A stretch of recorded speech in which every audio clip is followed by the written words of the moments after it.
이제 각절 말씀 우리 읽도록 하겠습니다. 먼저 6절 말씀. 하나님께로부터 보내심을 받은 사람이 있었으니 그의 이름은 요한이었더라 라고 이제 말씀하시죠. 자, 하나님께로부터 보내심을 받은 사람이요. 그러니까 세례 요한은 거꾸로 하나님께서 보내신 사람이다 라고 이제 말씀을 하고 있습니다. 그래서 예수님께서도 왜 중간에 물어보시잖아요. 바리사인들한테. 요한이 하늘로부터 왔냐 사람으로부터 왔냐 물어보니까 대답을 못하죠. 그래서 요한은 하나님께로부터 온 사람이다 라고 말씀하고 계십니다.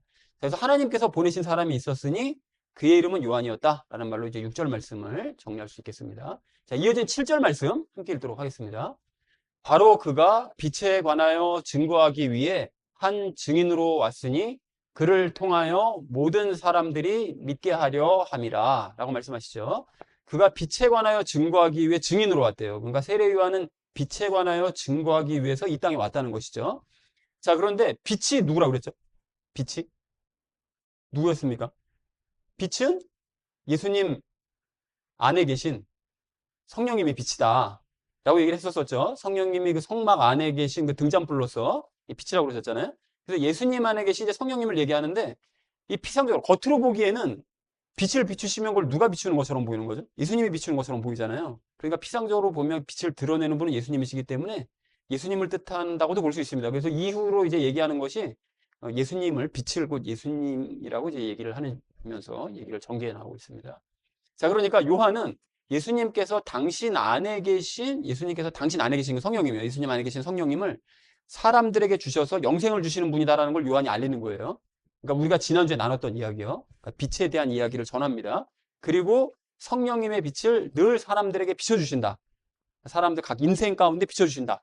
요거를 증언하기 위해서 이 땅에 온 것입니다. 예수님께서 그런 빛을 비춰주신다는 것을. 자, 그래서 모든 사람들이 믿게 하려고. 그러니까 하나님께서는 모든 사람들이 방금 얘기했던 그것을 이제 믿게 하려고 요한을 세상에 먼저 보내신 거죠. 그래서 예수님의 길을 먼저 예비하게 하시고 그 이후에 빛 대신 예수님이 이제 오게 하셨다라고 얘기하고 있습니다. 그래서 7절을 정리를 이렇게 할 수 있겠는데 세례 요한은 빛에 관하여 증거하기 위해 증인으로서 왔고 자신을 통해 모든 사람들이 믿게 하려고 보내심을 받았다라는 것이 7절의 의미가 되겠습니다. 자, 이어진 8절 말씀 함께 읽도록 하겠습니다. 그는 그 빛이 아니었으나 그 빛에 관하여 증거하라고 보내심을 받은 자였더라 라고 말씀하시죠. 그 빛이 아니었대요. 그러니까 세례 요한은 예수님 안에 계신 성령님이 아니죠. 당연히 아닙니다. 아닌데 이 얘기를 왜 굳이 했냐? 이 얘기를 한 이유가 있는데 세례 요한을 메시아로 믿는 사람들이 있었기 때문에 그래요. 지금도 아직까지도 2000년이 지난 지금까지도 세례 요한이 사실은 메시아였다라고 믿는 사람들이 지금도 있습니다. 그 무슨 교인지 이름을 까먹었는데 어쨌든 그 사람들이 지금도 있어요. 근데 이게 아니다라고 이제 명백하게 8절에서 얘기를 하고 있는 거죠. 그래서 8절을 이렇게 정리할 수가 있겠는데 세례 요한은 빛이 아니었고 그 빛에 관하여 증거하라고 보내심을 받은 사람이었다라는 것이 8절의 의미가 되겠습니다. 자, 이어진 9절 말씀 함께 읽도록 하겠습니다.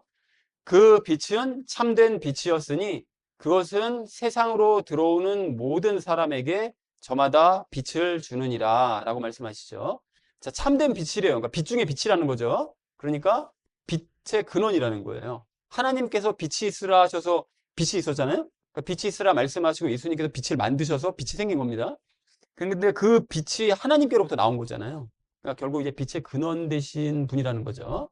자, 그래서 세상으로 들어오는 모든 사람, 즉 세상에 태어나는 모든 사람에게 그 빛을 비춰주신대요. 그러니까 예수님께서는 세상의 모든 사람들 각각에게 당신의 빛을 비춰주신다는 거예요. 당신이 만드신 사람이 세상으로 이제 보내실 때, 그럴 때 그 사람의 인생 가운데 태어날 때부터 죽기까지 빛을 계속해서 비춰주시는 거죠.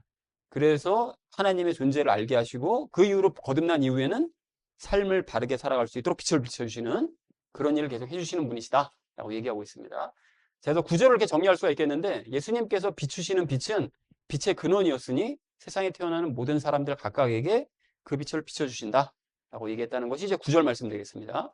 자, 마지막 10절 말씀 함께 읽도록 하겠습니다. 그분께서 세상에 계셨고 세상은 그분에 의하여 지음 받았으나 세상이 그분을 몰랐더라 라고 말씀하시죠. 자, 그분께서 누구죠? 예수님이시죠. 그러니까 각 사람에게 성령님의 빛을 비춰주시는 그 예수님께서는 세상에 계셨다는 거예요. 그러니까 예수님께서는 각 사람에게 빛을 비추시기 위해서 늘 세상에 계셨다는 거예요. 태초부터 지금까지 세상에 계속 계시는 거예요.